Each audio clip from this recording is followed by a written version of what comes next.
Thank you. Very nice presentation. Do you know the size of a monomer of Zane?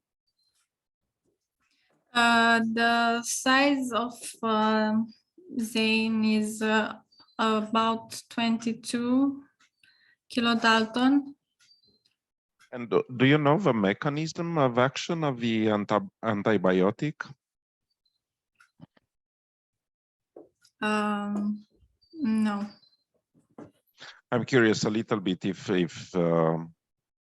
it penetrates the cell membrane. How would it penetrate it more readily when it's attached to Zane polymers or nanoparticles? But You mean how the medicine interacted with the nanoparticles? Anyone? No. No? So thank you again. Thank you.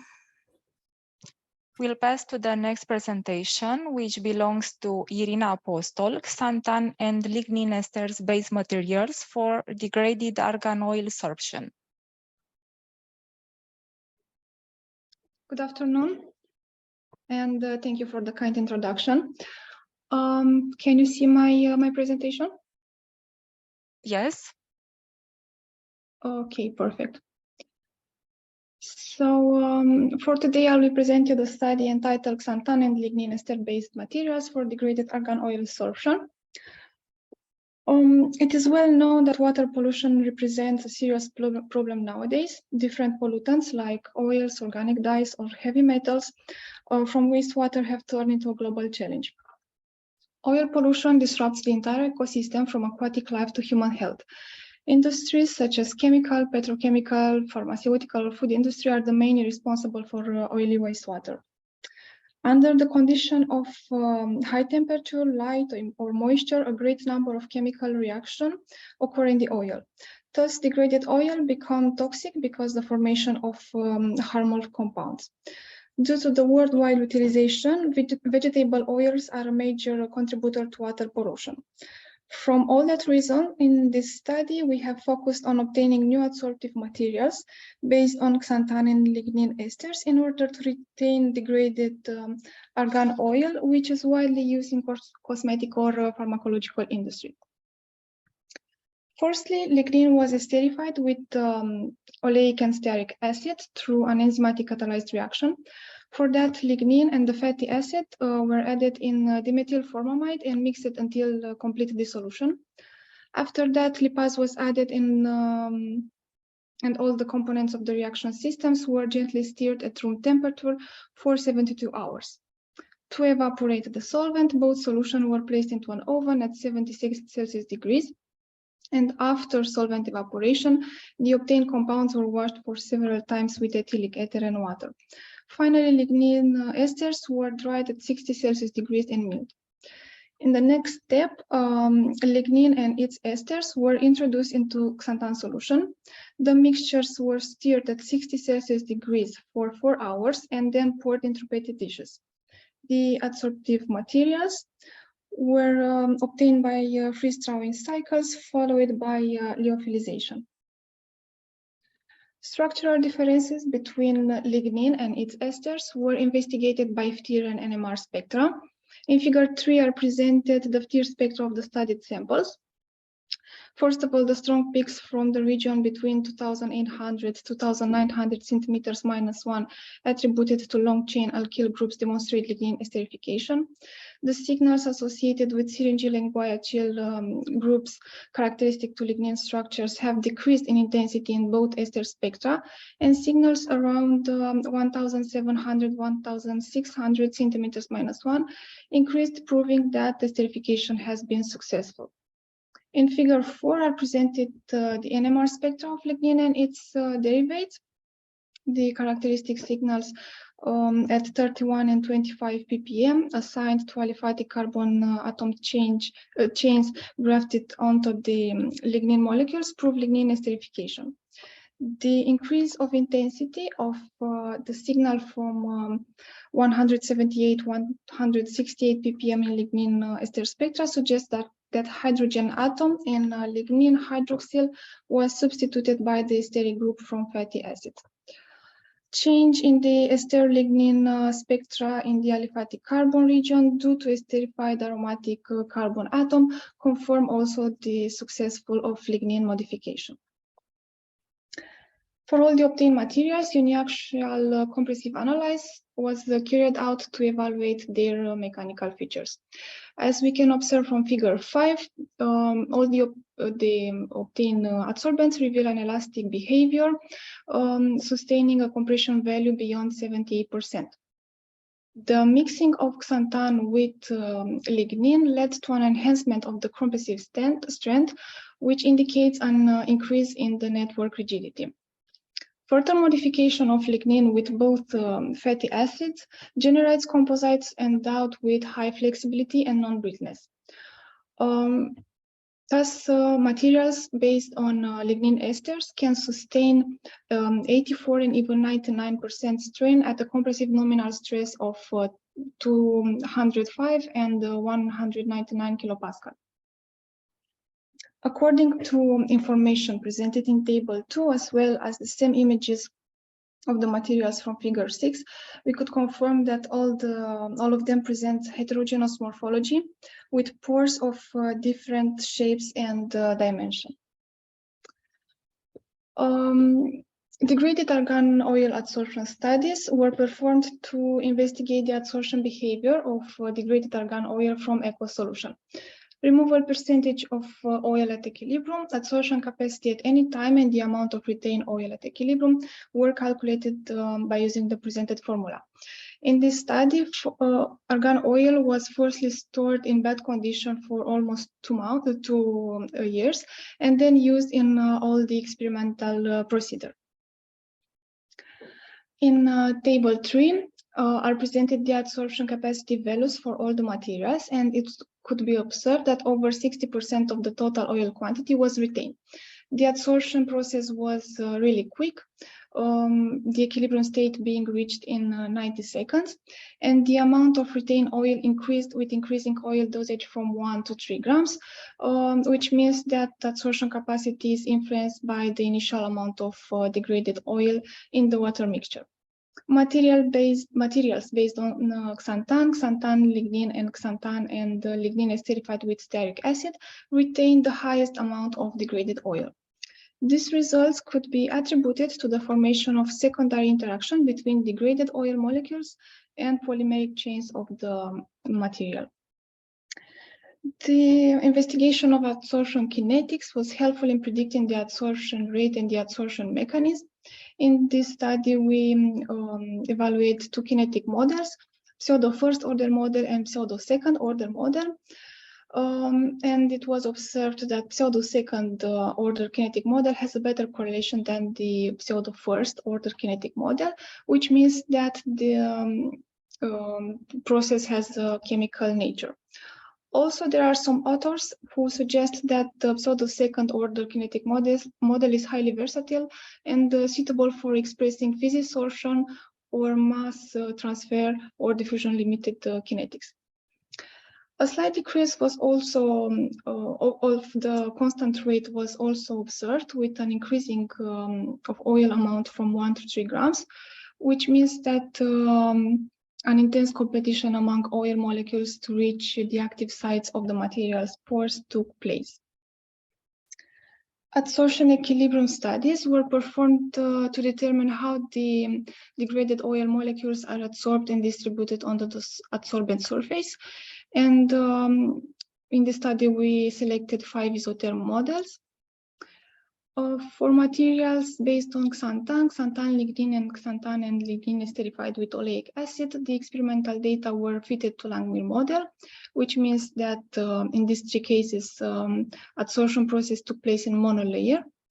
Also, the value of the equilibrium parameter was between 0 and 1, which means that the process was favorable, and the determined value of adsorption capacity according to Langmuir model were really close to the experimental ones. For material based on xanthan and lignin esterified with stearic acid, experimental data were fitted to Henry model, This one is the most basic adsorption isotherm and typically describe adsorption at lower concentration. In conclusion, in this study, we firstly obtained lignin esters, which were further used to prepare adsorptive materials. Structural differences between lignin and its esters were investigated by FTIR and NMR spectra, while same images and uniaxial compressive analysis of the obtained materials revealed that all of them present heterogeneous morphology with pores of different shapes and dimensions. Adsorption kinetic study evidenced that that experimental data were correlated with pseudo-second model, which means that the adsorption process has a chemical nature. All the adsorbents retain over 50 grams per gram degraded argan oil, and the equilibrium data were well fitted to Henry and Langmuir models. That was all, so thank you for your attention.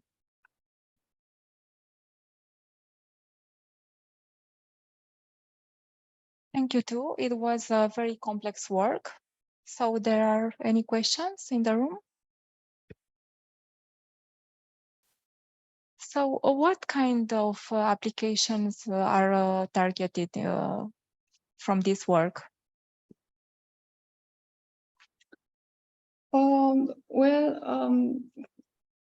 This study is still at the beginning.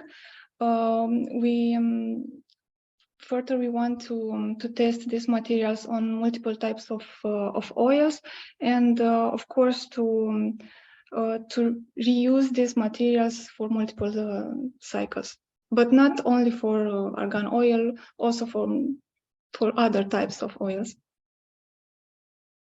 Okay, thank you. Thank you, Tom.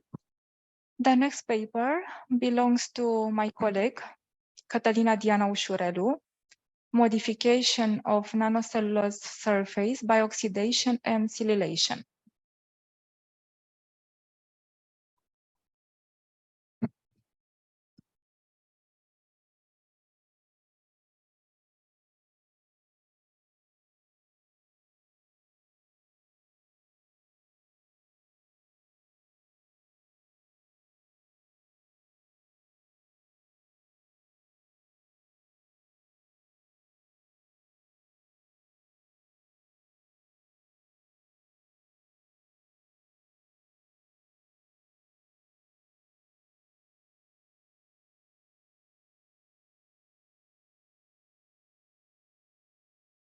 Hello. So my name is Catalina Ușurelu, and today I will present you the surface modification of nanocellulose by oxidation and silylation. Branded as the sustainable material of choice in the 21st century, nanocellulose has attracted a lot of attention in the last 3 decades due to its attractive properties, such as the possibility of isolating it from renewable resources or low-cost biomass residues, high surface area, excellent mechanical strength, biocompatibility, biodegradability, and a multitude of hydroxyl groups from its surface, which opens a lot of possibilities for chemical modification. Due to its bio-based origin and excellent mechanical strength, cellulose has been intensely studied as a reinforcing material in different polymer matrices. However, due to it being a highly hydrophilic material, nanocellulose has a strong tendency to agglomerate in the majority of the polymer matrices, which we know are non-polar and hydrophobic. A solution to overcome this problem is to chemically modify the surface of nanocellulose with an agent to increase its surface hydrophobicity. The aims of our study was to chemically modify nanocellulose by a conventional tempo oxidation and in parallel by silylation with N-octyl triethoxysilane. Then to analyze and discuss the properties of the chemically modified nanocellulose by comparison, and lastly to assess the performance of nanocellulose as a reinforcing agent in poly-3-hydroxybutyrate matrix, both before and after silylation with N-octyl triethoxysilane. Regarding the experimental procedure, all the chemical modification reactions were performed on the same substrate, which is nanofibrillated cellulose obtained by the microfluidization of an aqueous solution of microcrystalline cellulose for 15 cycles. The tempo oxidation of nanocellulose was performed by treating the nanocellulose with a solution of sodium hypochlorite, which is the oxidizing agent, in the presence of sodium bromide and 2,2,4,4 tetramethylpiperidine N1-oxyl, which is the tempo catalyst.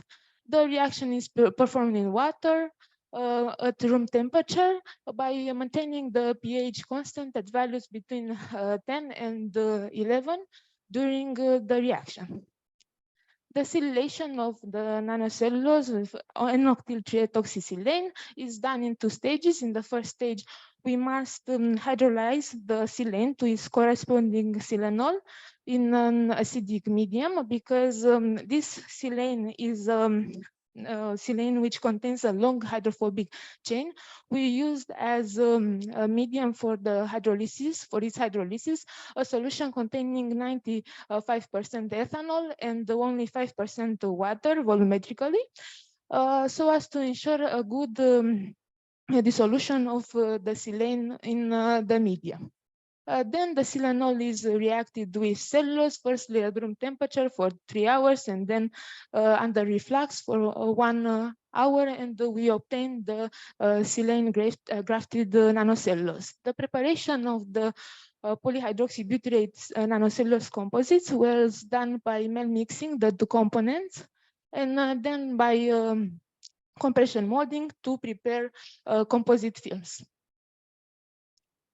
Regarding the chemistry of the chemical modification, we all know that tempo oxidation is a regioselective reaction, so which determines the conversion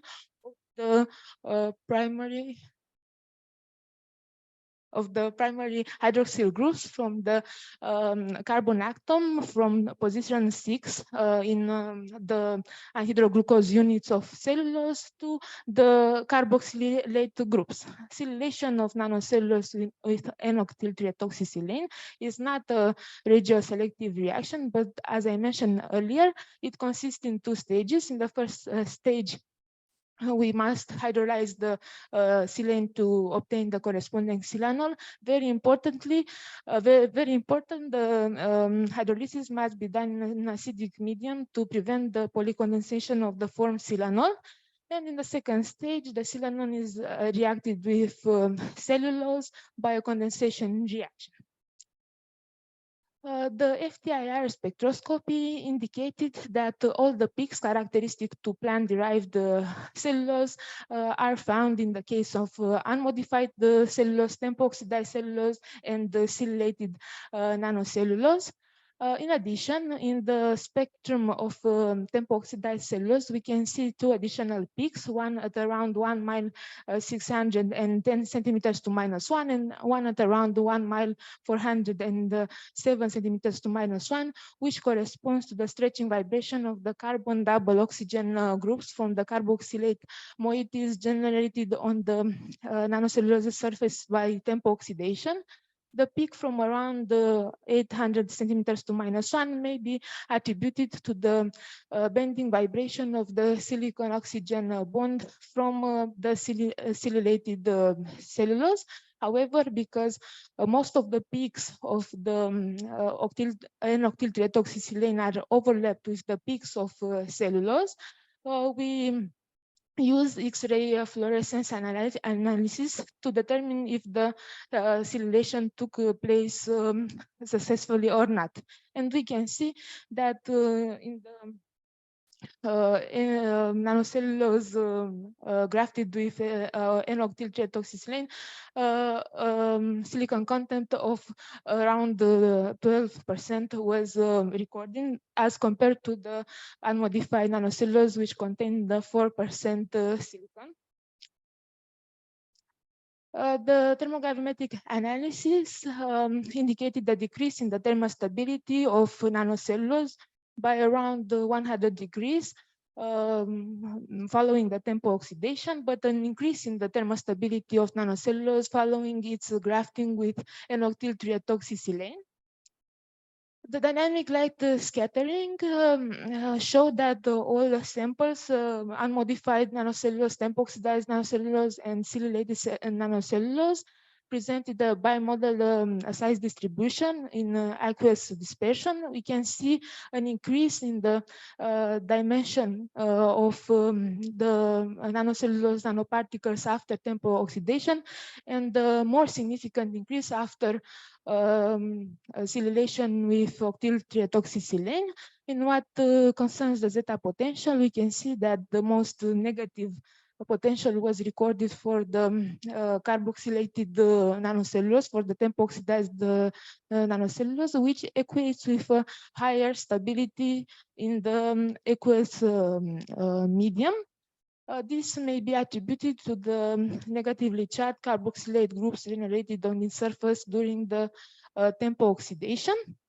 We can also see that the unmodified cellulose and the silylated cellulose present practically the same zeta potential, so they have the same stability in aqueous media. The scanning electron microscopy images show that nanocellulose maintain its nano diameter following its modification by tempo oxidation and silylation with octyl trioxysilane. As revealed by the contact angle measurements, the surface hydrophobicity of nanocellulose increases significantly after silylation with N-octyl trioxysilane, which may render the silylated nanocellulose suitable as a reinforcing agent for hydrophobic polymer matrices. So when added as a reinforcing agent in a polyhydroxybutyrate matrix, the unmodified nanocellulose and silylated nanocellulose did not cause a significant alteration in the thermostability of polyhydroxybutyrate. However, the dynamical mechanical analysis showed high increase in the storage modulus after the addition of silylated nanocellulose in the PHB matrix, much superior to the increase generated by the unmodified nanocellulose. The differential scanning calorimetry indicated a slight increase in the degree of crystallinity and crystallization temperature of PHB following the addition of unmodified and silylated nanocellulose, which may indicate the fact that the cellulose nanoparticles can act as nucleating agents for the crystallization of polyhydroxybutyrate. The scanning electron microscopy images recorded on it the PHB and the nanocomposites showed that no agglomeration of unmodified nanocellulose or silylated nanocellulose were found in the composites. This may indicate the fact that the superior reinforcing ability of silylated nanocellulose is not due to the aggregation of unmodified nanocellulose in the polyhydroxybutyrate matrix, but due to the stronger interfacial adhesion and interactions which appear at the interface between the polyhydroxybutyrate and nanocellulose in the nanocomposites.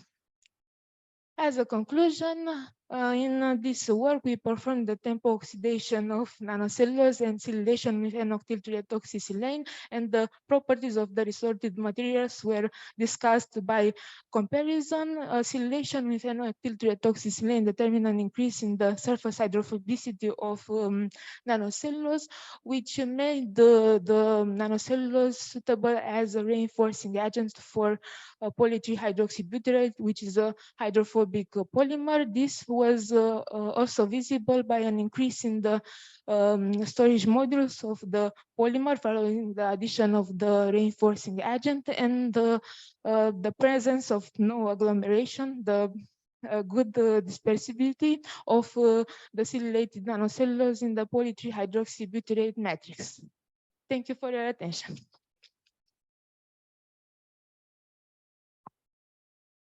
Thank you, Catalina, for the good work. Questions, anyone?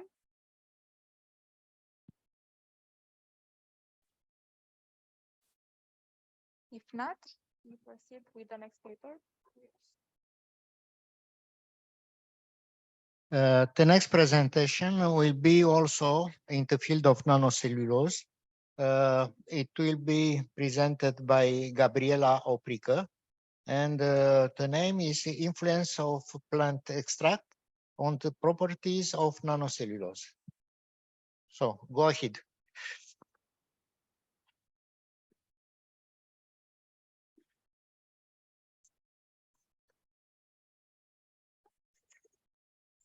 Good afternoon, everyone. My name is Madalina Oprică, and today I'm going to tell you about what we've gathered so far on the influence of plant extract on the properties of nanocellulose. We approach this subject as our contribution to the ongoing effort to distance ourselves from the petrol-based products, and we chose as base of our work cellulose due to its biodegradability, lack of toxicity, and biocompatibility.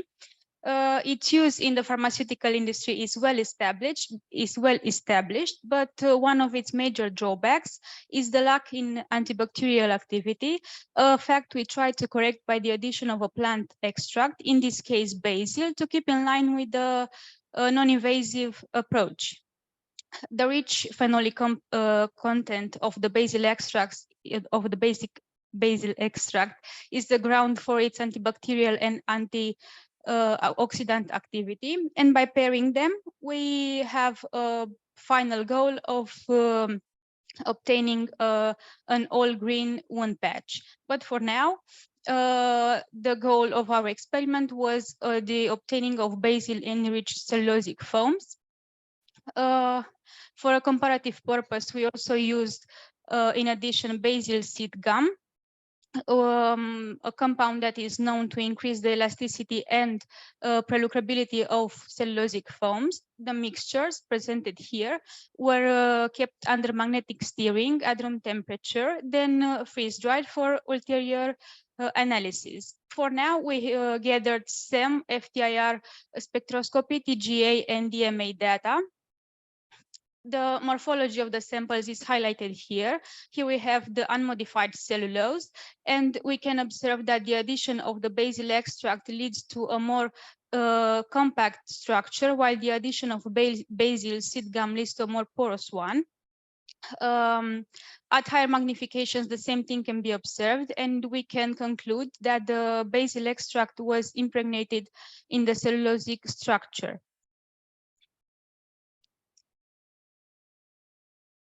The FTIR spectra presents all the bands characteristics to the plant-derived cellulose, with peaks attributed to the hydroxyl stretch, the carbon-hydrogen stretch, and the glycosidic link, among others. While the samples containing basil extract and basil seed gum have a peak at around 1,600, attributed here to the double carbon bond from the compounds of the basil seed extract. In the thermogravimetric analysis, the changes brought by the addition of the basil extract and basil seed gum are highlighted, with a slightly decrease in the thermal stability, no more than 10 degrees, a fact backed in the derivative spectra, where a shoulder at around 250 is attributed to the thermal degradation of the volatile compounds within the composition of the basil extract. In accordance with the morphology gathered in the SEM analysis, the compression strength increases a lot with the addition of the basil extract, and only slightly with the addition of basil seed gum in its composition. They're all in correlation with the morphology made evident in the SEM analysis. And lastly, The cytotoxicity test showed that basil extract had no negative influence over the growth of the cells. They developed perfectly on the unmodified cellulose as well as on the one containing the maximum amount of basil extract added.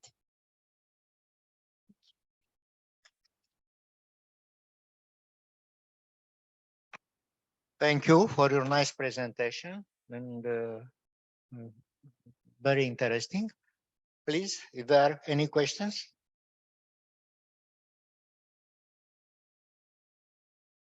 If not, we pass to next.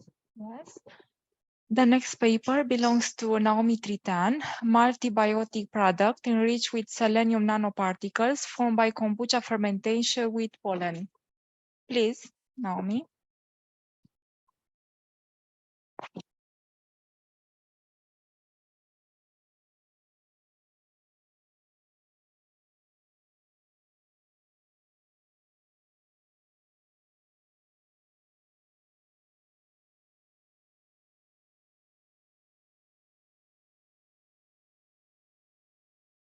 Hello everyone, my name is Naomi Tritan and today I will talk about a study we are working on, multibiotic product enriched with selenium nanoparticles formed by kombucha fermentation with pollen, which is also part of my PhD thesis. Gut homeostasis is maintained by commensal bacteria, functional barrier, and the tolerant immune response, and also the symbiotic relationship between gut homeostasis and the gut microbiota and the host is achieved by a balanced and also a mutually beneficial state. Alteration in gut homeostasis can lead to the barrier defect and also dysregulated immune response because dysbiotic bacterial biofilm triggers the innate immunity activation by microbial associated molecular patterns, and also the failure of inflammation resolution leads to damage associated molecular patterns release and hyperinflammatory responses. Diverse nanostructures were proven to be active against dysbiotic bacterial biofilm and inflammation resolution.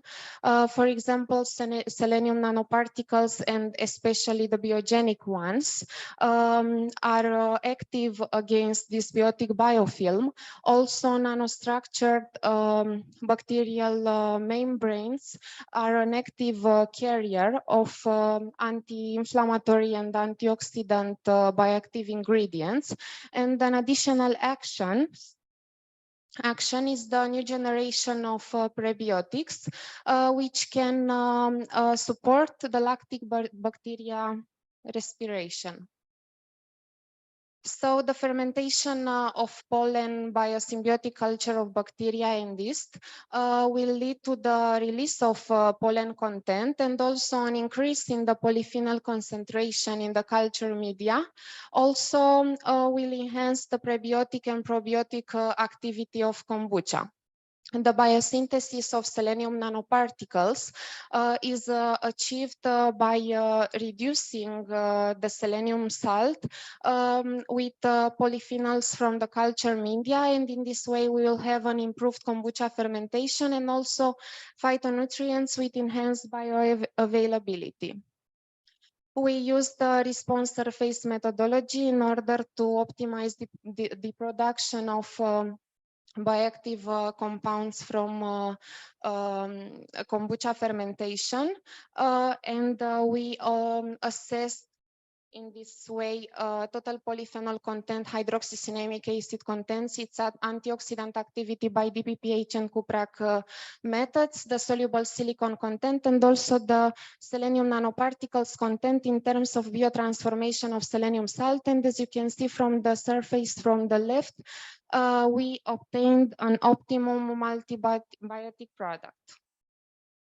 So for the total polyphenol content and hydrocinamic acids, since the polyphenols are involved in the reduction of selenium salt and also in the biocorona synthesis for their stability, they are no longer detected by these chemical tests. But if we look to the antioxidant activity of the MBP in comparison with control, we can see that the difference between the two groups are not so significant as in the previous graph due to high antioxidant activity of selenium nanoparticles. And also the pollen provides a significant amount of soluble silicon in the culture media. We also wanted to assess the dynamics of yeast and lactic acid bacteria populations. In the first part of the fermentation process, the yeast produce invertase, which cleaves the disaccharide sucrose into its monosaccharides, glucose and fructose. So in the first graph, you can see that there is a significant increase in the D-glucose content in the MBP. The difference is not significant in the case of D-fructose because the pollen comes with its microbiological content, respectively fructolactic acid bacteria, which consume D-fructose. So it's well known also that lactic acid bacteria produce lactic acid, and we can see that there is a significant increase in the total lactic acid in MBP compared with control. FTIR analysis of bacteria nanocellulose reveals that the initial membranes contain Maillard melanoidins, respectively proteins and sugars, and also kombucha MBP contains possible selenium compounds, as you can see from the peak from 870, which is present in selenium nanoparticles also, but is not present in the control.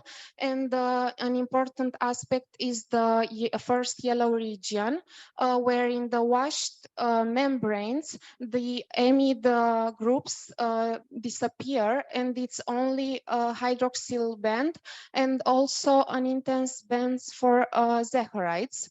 And also we can see the phenolic groups in the second yellow region. XRD analysis revealed that the control bacterial nanocellulose is composed of one alpha, one beta, and one alpha beta composite, and also an amorphous cellulose together with amorphous melanoidins. Microfluidization distracts mainly the one-chain triclinic 1-alpha allomorph and turns it into amorphous cellulose, and two-chain monoclinic 1-beta structure is more resistant. Also, we can see that there is an increase in the degree of crystallinity after washing the melanoidins, and after 20 passes of microfluidization, the degree of crystallinity decreased up to 75%. Also, in the case of selenium MBP bacterial nanocellulose, the amorphous region suggests a difference in comparison with control bacterial nanocellulose, as you can see from the shape and the position of amorphous peak, and also the degree of crystallinity in the kombucha MBP is higher than in control because the bacteria build a stronger chain, two-chain monoclinic 1-beta structure to protect from sodium selenite known toxicity, as you can see from the necessary scale break from 0.5. Also, the TEM analysis revealed quasi-spherical selenium nanoparticles ranging from 20 to 100 nanometers and surrounded by a biocorona. And also, FTIR analysis of the selenium nanoparticles In this analysis, we wanted to compare the selenium nanoparticles formed during kombucha fermentation with sodium selenite to assess the biotransformation yield of selenium nanoparticles, and the FTIR spectra of sodium selenite reveals selenium oxygen bonds and the disappearance of the main band from 714, which is not present in the selenium nanoparticles. Also, the 3 green region suggests that selenium might create bond with carbon, oxygen, and possible nitrogen. In the second graph, we wanted to determine the nature of biocorona of selenium nanoparticles, and we compare them with a phenolic standard, respectively caffeic acid, and the protein standard bovine serum albumin. In this case, we can see that there are similarities with both of them. And if we look to the similarities with the protein standard, we can see in the first yellow region that of amide groups that amide 1 characteristic for carbon double oxygen and carbon amino bonds from 1722 coupled with 1638. Amide 2 characteristic for carbon nitrogen bond vibrations from 1541, and amide 3, which is characteristic for carbon nitrogen and hydrogen bond vibrations with a peak at 1450. Also, another similarity with the protein standard is the blue region with peak at 1076 in protein standard and at 1082 in the selenium nanoparticles. Also an important region is the region for phenolic groups.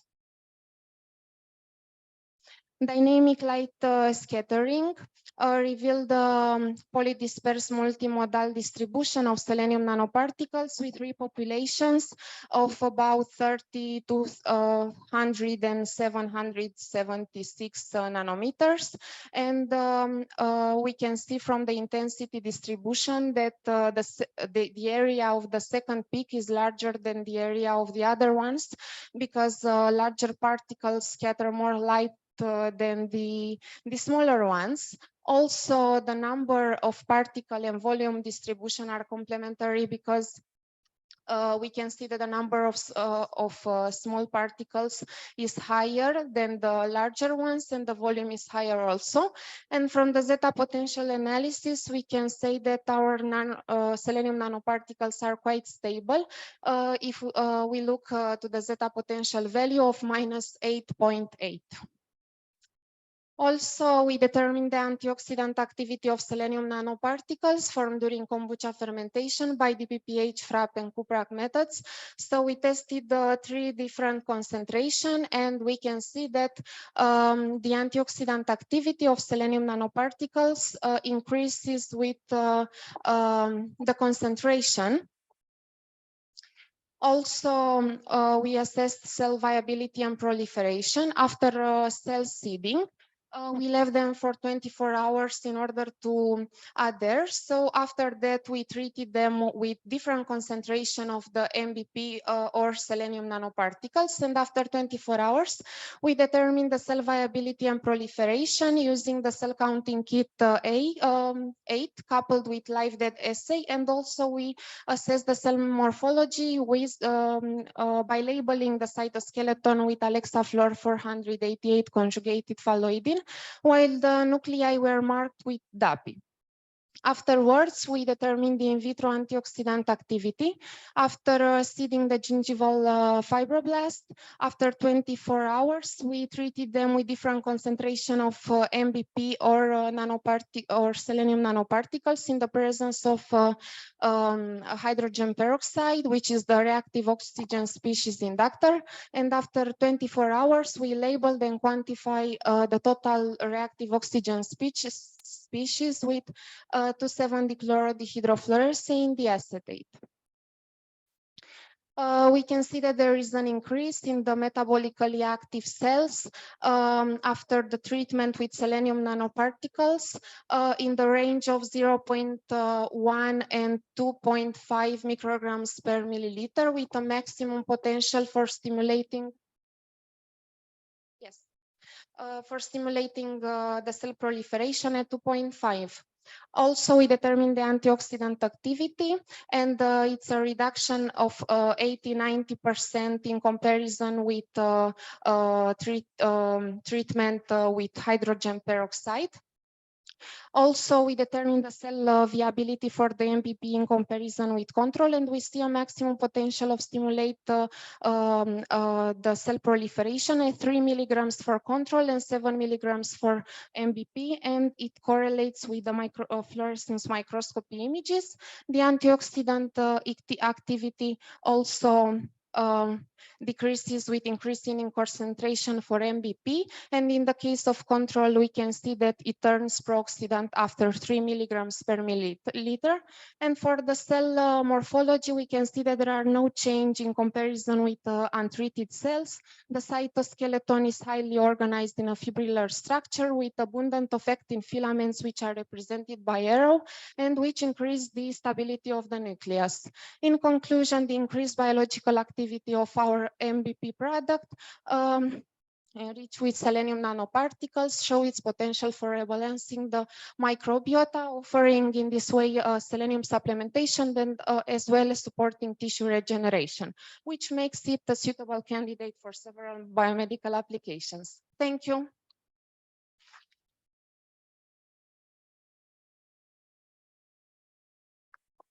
So if there are any questions in the room or online?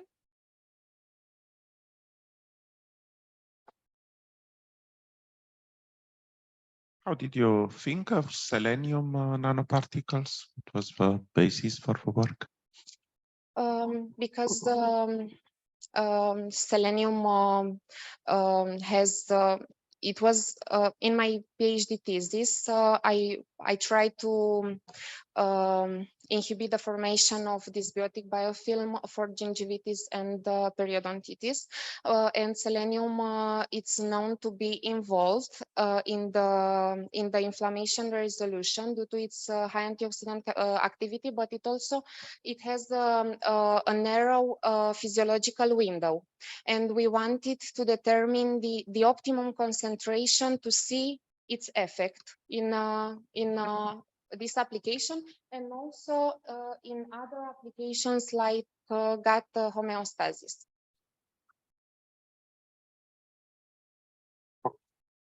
Yes.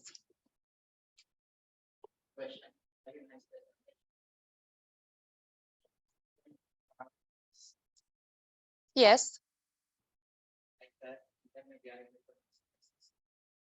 No. No,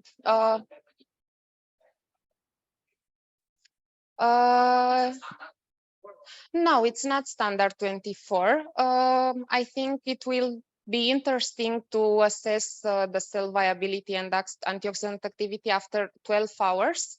But I don't know, after 48 hours, I think it will be too much. For this application, maybe no, therefore, but for other biomedical applications, yes.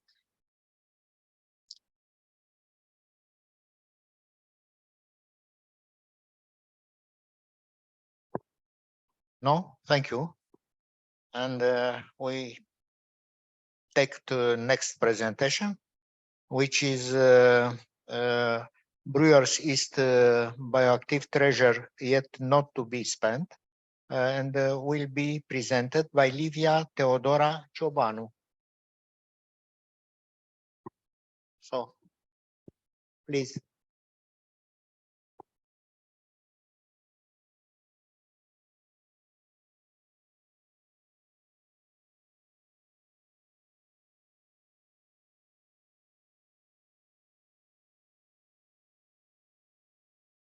Hello, my name is Livia Ciobanu, and I'm going to present to you some results on spent brewer's yeast lysis and the characterization of the fractions obtained from that lysis experiment, more specifically yeast cell walls and yeast extracts that have proved to be a truly great source of bioactive compounds. It is important to state out that spent brewer's yeast is one of the main byproducts of breweries.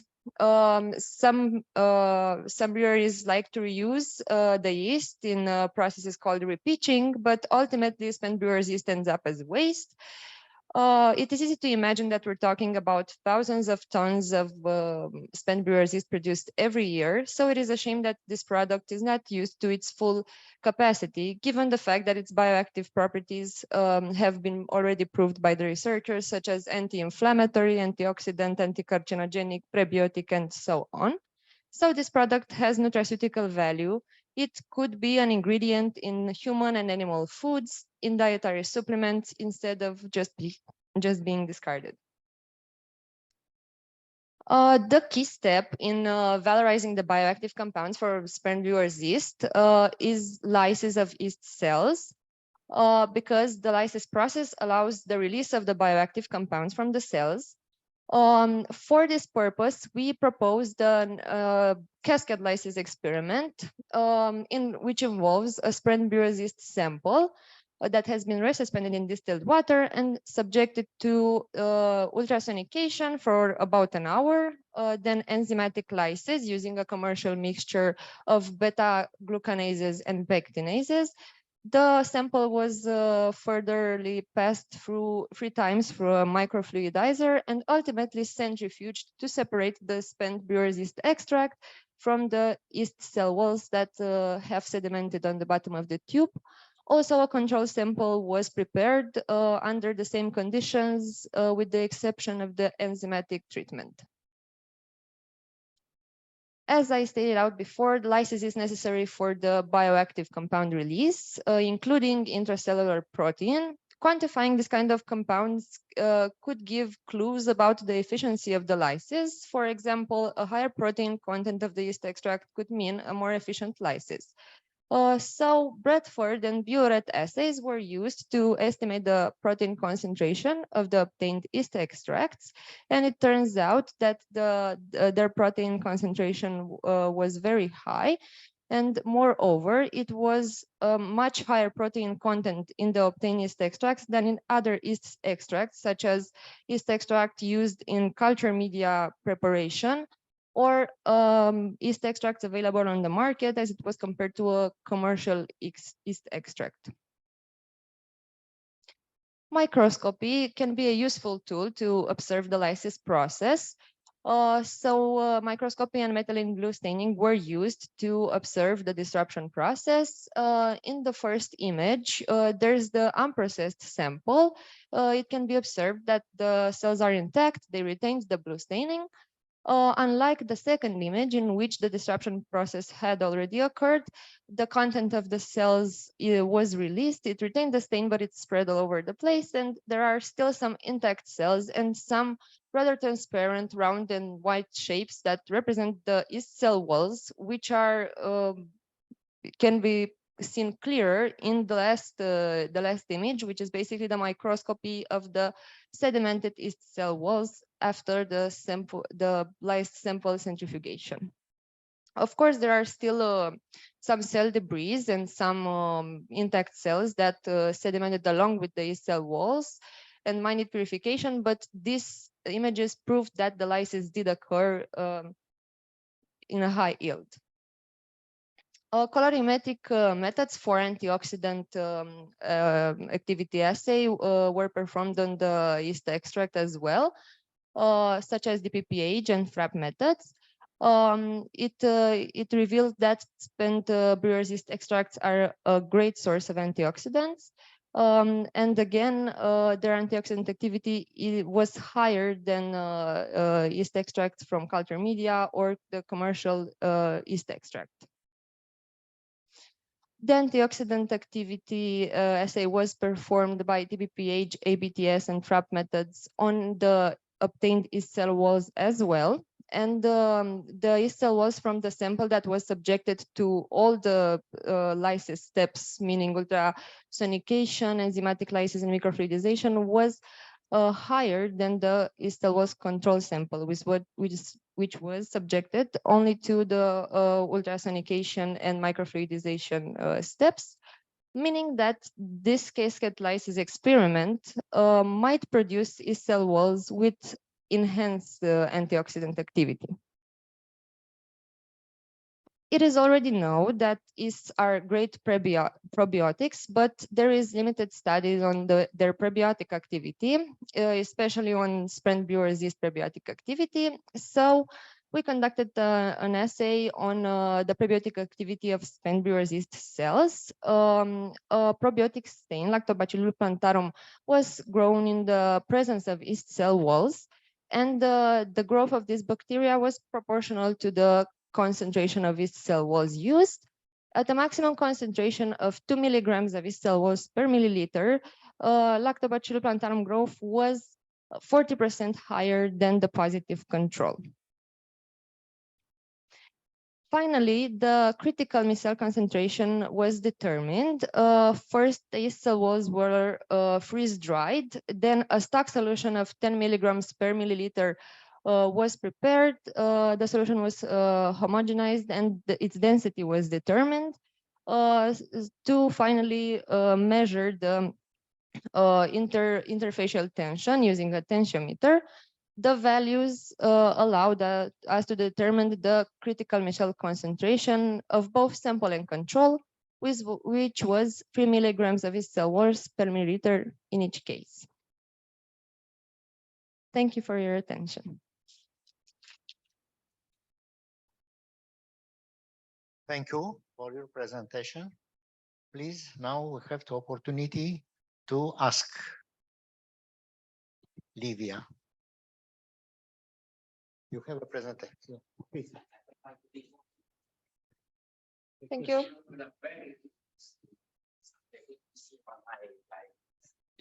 Thank you. Consumer of beer. Could you go back 2 slides, please? Of course. Stop here.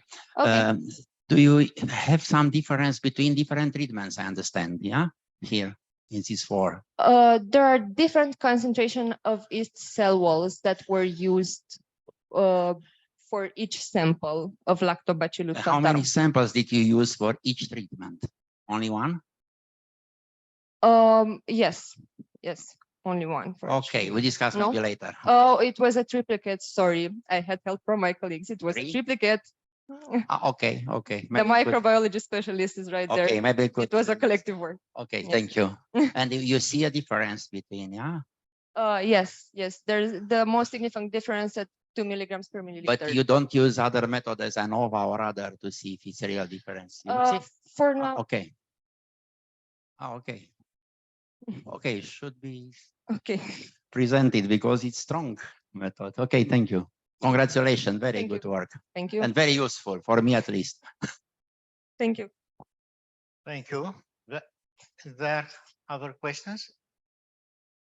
I have a question. Which is the main application that you intend for this quest? I think the main focus will be on yeast cell walls, given the fact that there's limited study in this area, especially on spent brewer's yeast. They might find application even in drug delivery or in plant biostimulants. Maybe the next step is to do some plant biotests using the yeast cell walls to see if we can stimulate the plant growth. That would be a direction. Okay. So you are at the beginning. No? Yes. There it's preliminary results. Oh, okay. Good luck. Thank you.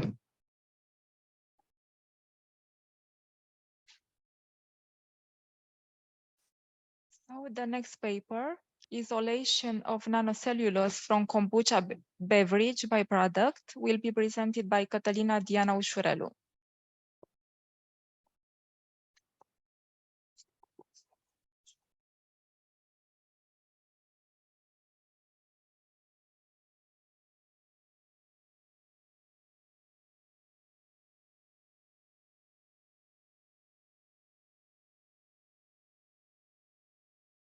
Hello, today I will talk to you about the isolation of nanocellulose from kombucha beverage byproducts.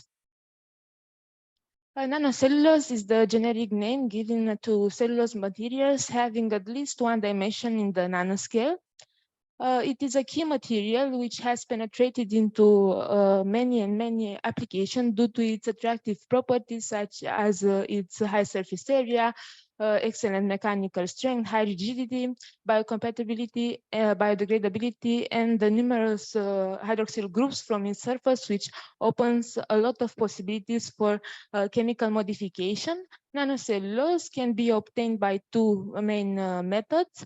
From plants, wood, or biomass residues by a succession of chemical, enzymatical, and or mechanical treatment, or can be synthesized extracellularly by some species of bacteria by the fermentation of different carbon sources. In this case, nanocellulose can be referred to as microbial cellulose or bacterial cellulose, and presents some advantages over the plant-derived nanocellulose.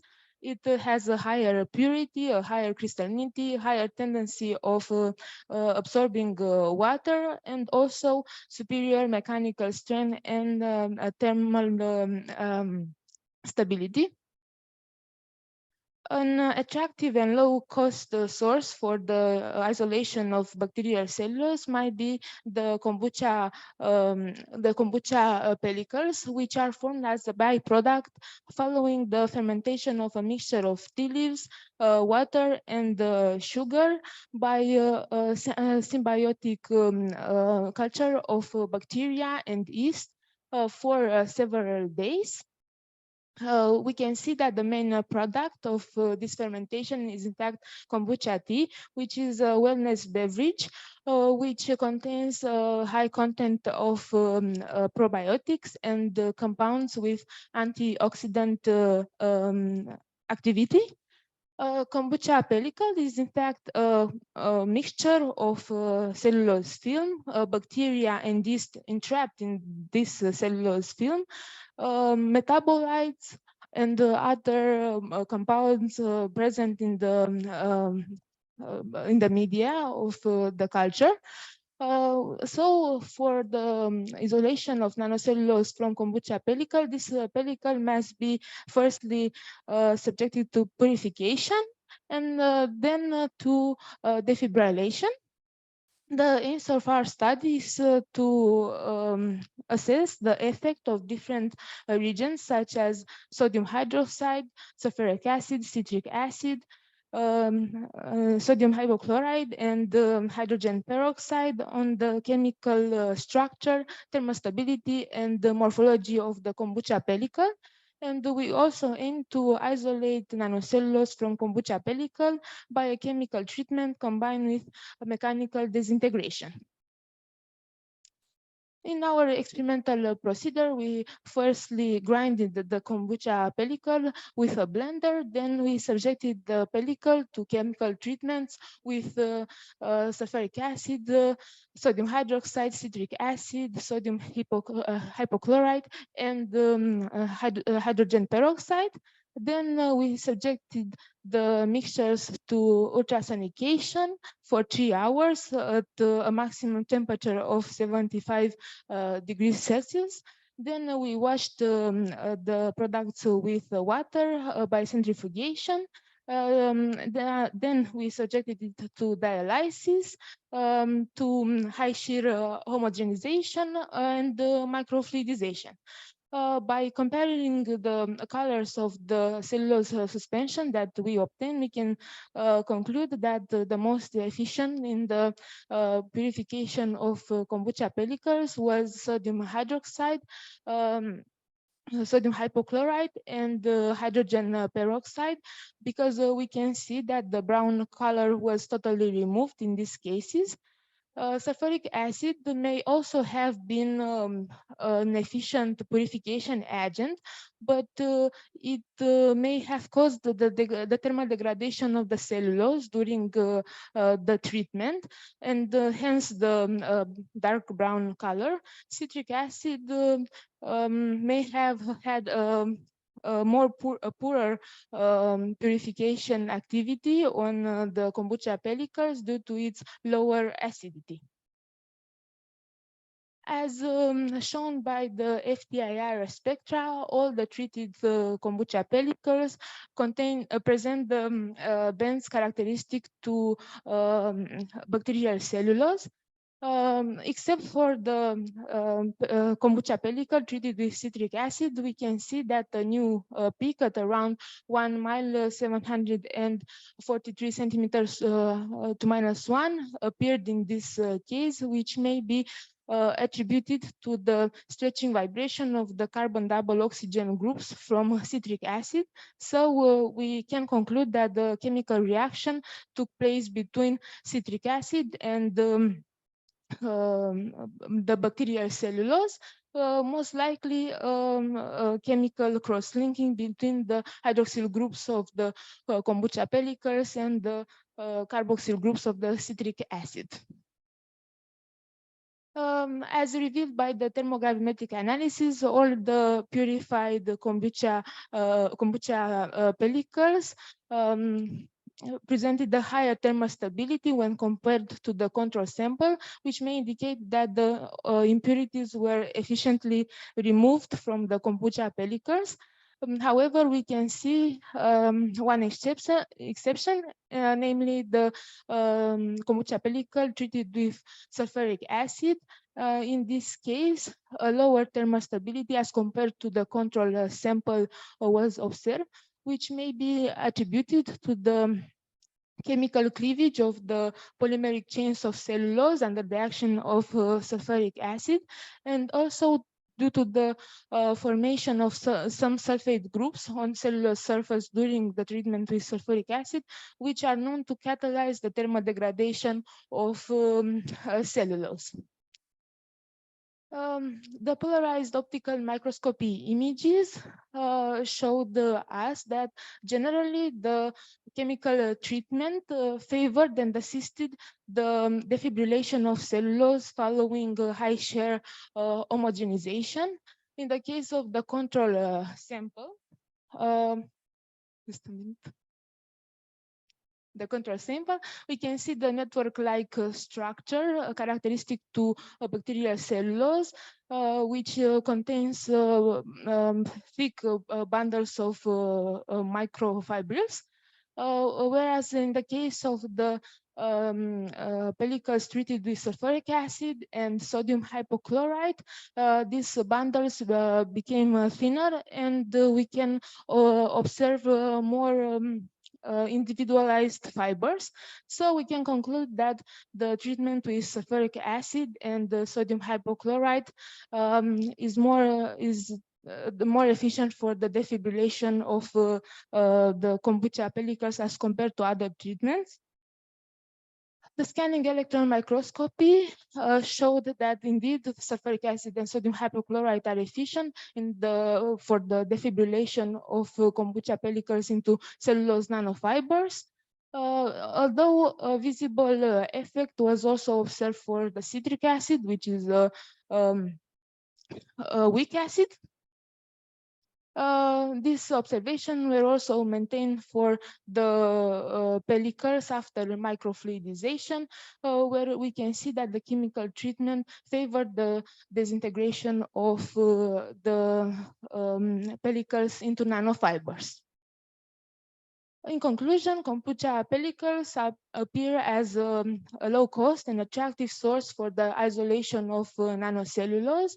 we could observe from the FTIR spectroscopy and from the thermogravimetric analysis that the more efficient in the purification of kombucha pellicles, so where sodium hydroxide, sodium hypochlorite, and hydrogen peroxide, and they didn't determine any modification in the thermal stability or chemical structure or of cellulose, which is an advantage.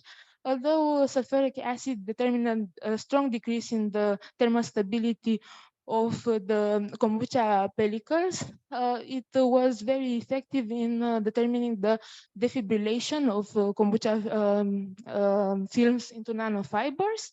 Very effective in determining the defibrillation of kombucha films were also sodium hypochlorite and citric acid, with the last also determining an increase in the thermal stability, probably to the cross-linking reaction in which it participates with the cellulose. Thank you for your attention. Thank you very much, Catalina. We are now open for questions. I have a question. Which was the concentration of sulfuric acid? 60%. 60%. 60? Yes, yes. Is not too much? Was too much because it determined the thermal degradation. So I think that you need to do a study about the concentration of sulfuric acid to see which is the optimal concentration. Yes. Because in my opinion, it's too much. Yes, it is too much. Okay, thank you. Thank you. Anyone? If not, thank you again.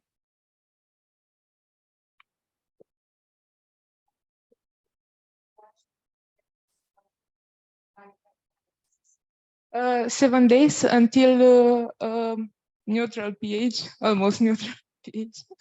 Yes.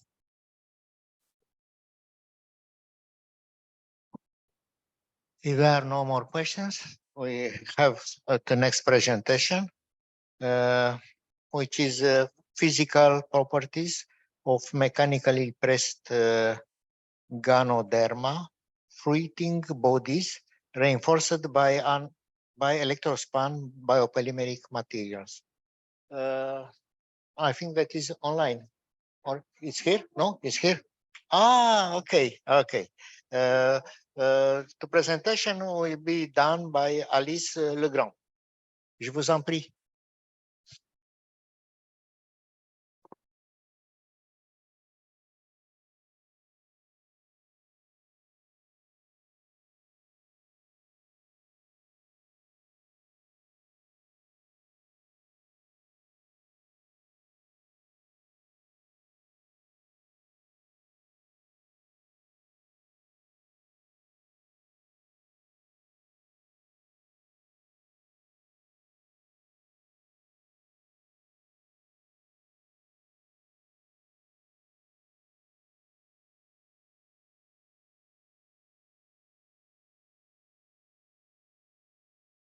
Hello.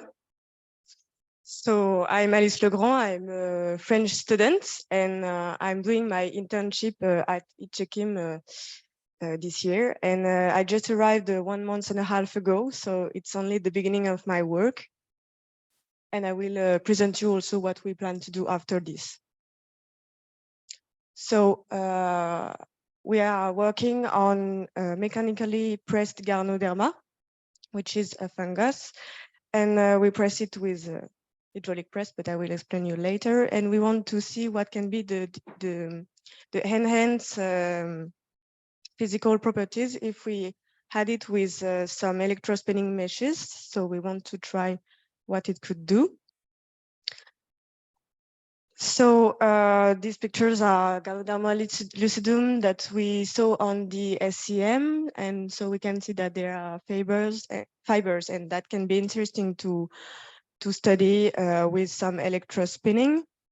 And now in the industry and in researchers' plans, people use mycelium to work on that because you can grow it into a scaffold, and it's very interesting because you can make it the shape you want, but we want to see what it could do with the fruit body, so the entire mushroom, if the mechanical properties are different or not.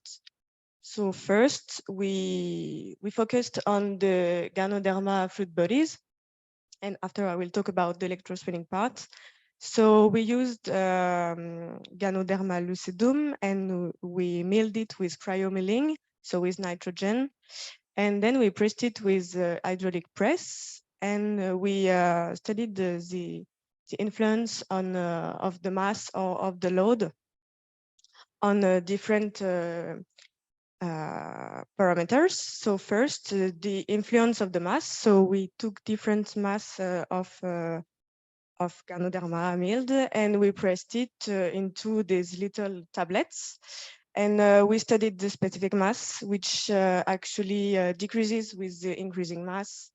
The apparent density, which is the inverse of the specific mass, increases with the mass increasing, and the estimated porosity decreasing.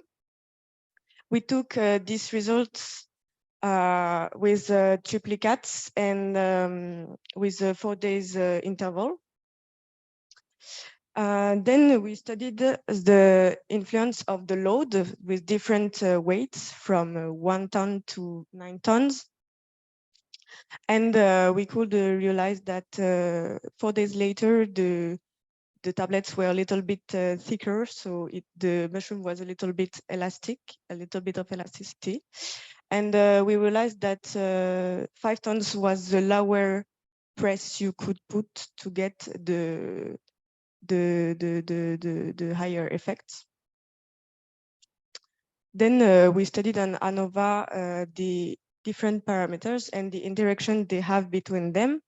And we could realize that the time, the load, and the date were significant parameters in these studies, and that they were interactions because the different parameters didn't sum but interact between them like a synergy. So we did plots, and the interaction showed that 4 days later, for the specific mass here, the interactions grows with the time, increases with the time. For the apparent density, it's the same thing, but the interaction shows that the apparent density decreases with the time during the 4 days. And for the estimated porosity, with the times, it increases a little bit. After this, we studied the compression study with a rheometer with the little tablets, and we applied different parameters and 5 newtons force. And actually, the results weren't significantly different, but we still can have different means about the different modulus, Young modulus, storage modulus, and loss modulus. And the hypothesis of the non-significant differences is either the tablets are two variables between two tablets, or it's not detectable because it's not precise enough. So after this, we focused on the PEO, the electrospinning PEO, so with polyethylene oxide. So we chose PEO because it is known to be very great with electrospinning, and we focused on this compound because we wanted to manage the technique before going into more bio-based materials. And we realized that without under 1% concentration of PEO, the fluid was like Newtonian, so we couldn't use electrospinning for that. And after, it's more like non-Newtonian fluid. And we did some electrospinning with different concentrations of PEO and different concentration of salt to increase a little bit the conductivity. So for different concentration, I made these tables, and the plus and the minus are very personal opinion with what I could see on the drum, if there were lots of product on the drum or on the sides, if the film was thick or not, and if it was dry or not, because if it was not dry, we couldn't have the fibers on the SEM. And we choose like 6 SEM pictures to show you today because they are interesting. The scale is the same for all the SEM pictures here. And we can see that for the E, for example, the 13 centimeters, it shows thinner fibers, but very few product on the drum because 13 centimeters is a little bit too far from for this voltage. So for the F, we can't see it here, but we increase the voltage for 14 kilovolts, and it shows more fibers on the drum, which shows that it's a little bit more interesting. So with all these results, we can set a new protocol with a new compound. So we would like to try this with chitosan, which is a compound that is found in fungus. So it can be interesting to have more bio-based products in what we want to try. And after we want to try using Ganoderma lucidum, but the entire fruit body, not milled one, to see if the mechanical properties are different from the milled one actually. So this is the next step that we are trying to continue now. Thank you. Thank you also for your presentation. Please, you have the possibility to ask. Please.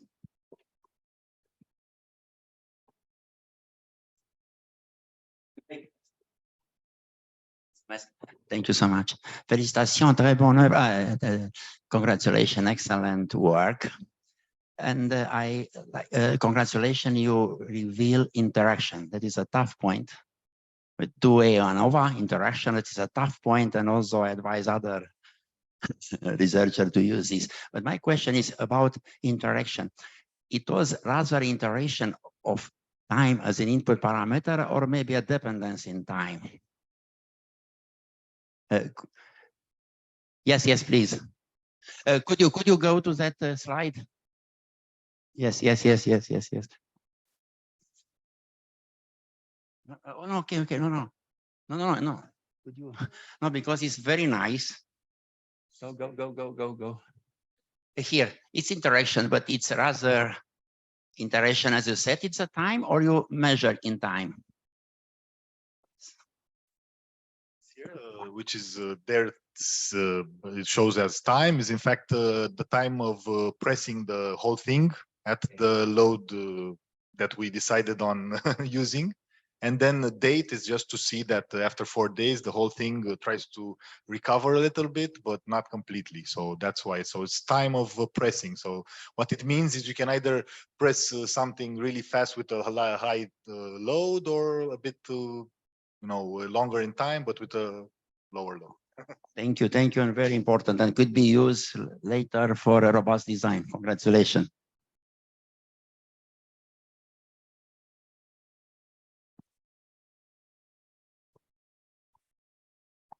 Thank you, very nice presentation. Did you try, I understand you also tried under an electrical field, you tried to go up to? We went from 10 kilovolts to 14 maximum. 14, why is the 14 maximum? Because we tried the over and it didn't change a lot. So yeah. the purpose is to make them more compact? The more compact what? The electrospinning? The final builds. We don't know yet. We just want to try and see what are the mechanical properties. Maybe it can have different properties. Do you think this is going to work for the fungal extract? Oh, yes, I think.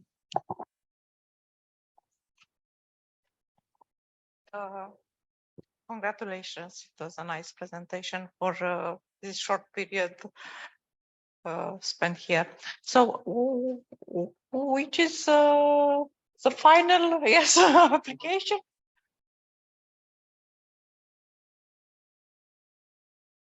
Okay.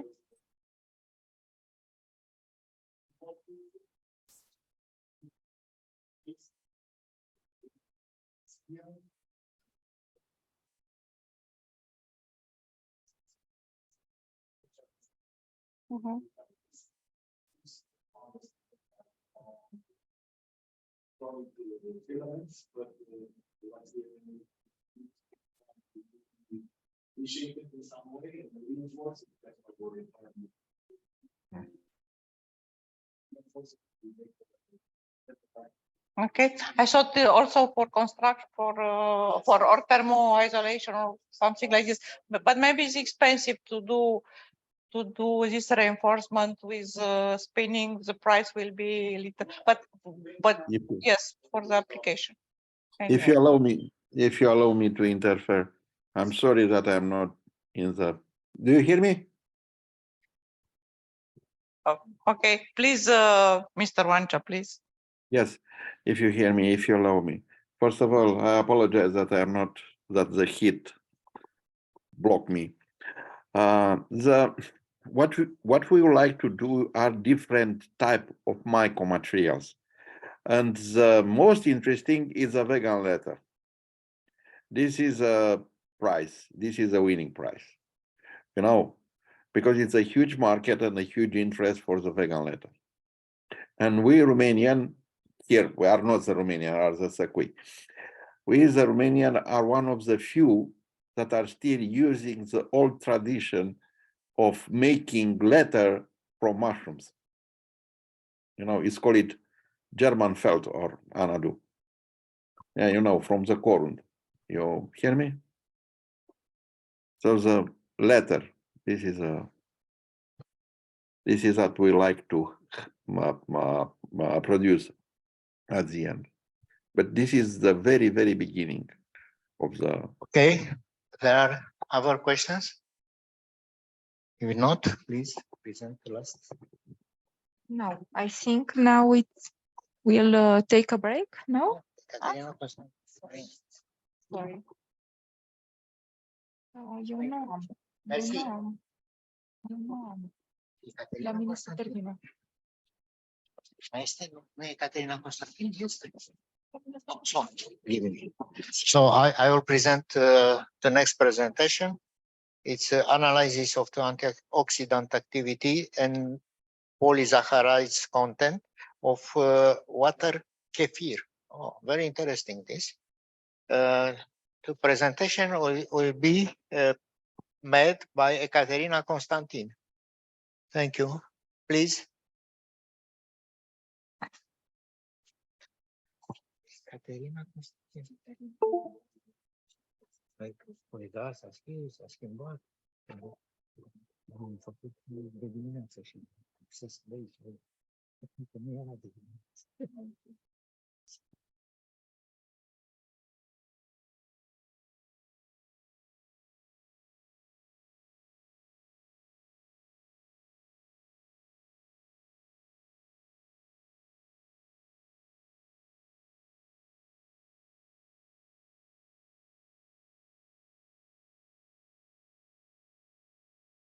Good evening. My name is Andrea Ekaterina Constantin, and today I want to present you the analysis of antioxidant activity of and polysaccharide content of water kefir.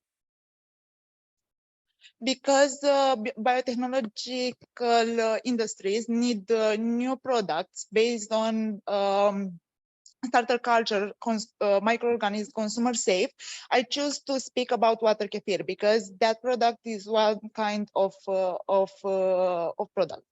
He is characterized as a frothy and slightly acidic character, which comes from the fermentation of water kefir grains, sugar, and dried fruits are used to flavor the drink.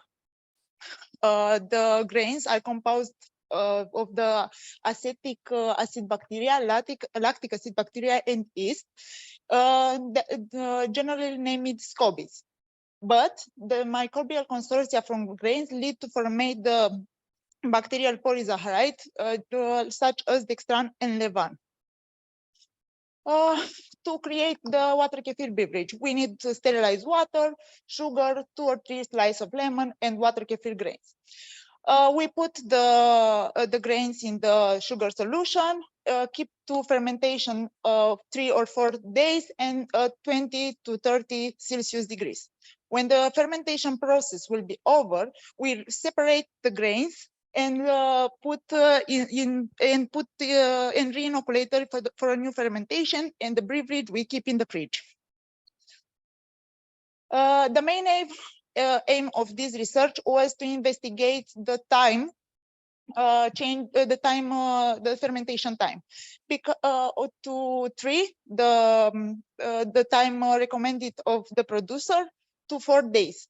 And for that we use four different antioxidant activity, the total phenolic content, total flavonic and hydrocycinamic acid assay. To extract the polysaccharide, we treat the grains with warm water, then precipitate the polysaccharide and freeze and dry the polysaccharide. More of that, the purity will be acid, biphenol sulfuric acid assay, and the structure was characterized by FTIR in ATR mode. Our preliminary results show the antioxidant activity increased threefold or at 4 days of fermentation, and the same result we can see, but that time twofold increase, total phenolic, total flavonic, and hydrocycinamic acid. During the fermentation, the D-glucose content decrease and D-fructose increase. That phenomenon can be explained by the metabolic process of the microorganism inside the consortium. The content, D-fructose can increase because during the fermentation, the sucrose was breaking in D-fructose and D-glucose molecules. Total carbohydrates content. Here we see dextran has the lowest concentration. That because he's a longer polysaccharide. And maybe if you will study only the individual monosaccharide or disaccharide inside them, the concentration will be higher.